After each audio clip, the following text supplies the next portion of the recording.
Hey friends, welcome back to Adobe's YouTube channel. My name is Jess Goldsmith. I'm an illustrator and lettering artist with about a decade of experience in the industry, and now I'm bringing all of my knowledge to your screens. Welcome to episode 6 of this series, Mastering Typography and Text-Based Design in Adobe Illustrator. Today I'm going to be demonstrating how I take my typography to the next dimension by using Adobe Illustrator's built-in 3D capabilities. There's a lot to explore, so let's get started.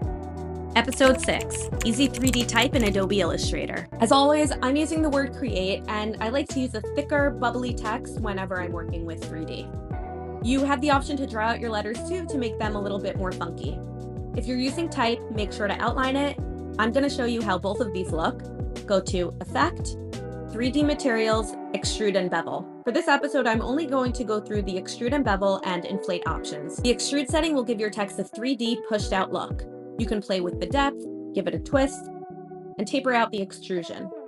You also have the option to add or remove caps, meaning the front face of your text. I really do not like using this setting in my work, but if you do, I support that.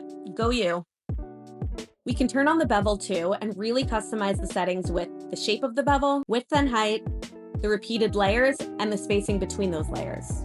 You can choose to bevel inside as well, and while you have the option to bevel both front and back sides of your text, we aren't going to be seeing the back of this design, so I'm just going to leave it as is.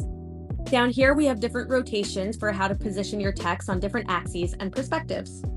Before heading to materials, let's see what this same text looks like, but with some inflation settings instead. I'm just going to get rid of this bottom text real quick, duplicate the top one, and change the settings to inflate. You can see here that we have the same depth, twist, taper, and cap settings, but notice how we no longer have the bevel option, and instead we have volume, where we can adjust how inflated the text looks. Okay, moving on to materials. I'm going to stay with the inflated text, but just know that all of these material and lighting settings work for any of the 3D options. You can see here that I have the default material currently applied, but I also have all of these. These materials aren't automatically part of your Illustrator 3D settings, but depending on your Adobe subscription and your access to Adobe Substance, you might be able to download these, or you can check out the free options. With these settings, there's still a lot of customization to be had, but for now, I'm going to go back and stay with the default material. Always change the color of your entire text, the individual letters, or you can add your own patterns. But before I do that, I don't want to get the spinning wheel of death, so I'm going to turn down my render settings in the top right corner, changing my DPI to 72 and render settings to low. We can change this back later when we're done.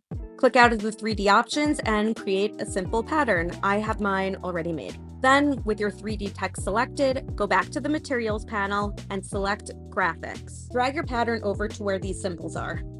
Now you can use a new pattern on your text, adjust the scale and rotation, and you can add multiple patterns to make it extra funky. I will be honest with you, again, depending on your computer, depending on your CPU, this might slow you down a lot. So just be wary, and if you need to, you can just shut off the 3D settings, make the adjustments, and turn it back on. It'll still take you some time, and the downside is that you can't see the adjustments in real time, but it will save you time in between those adjustments.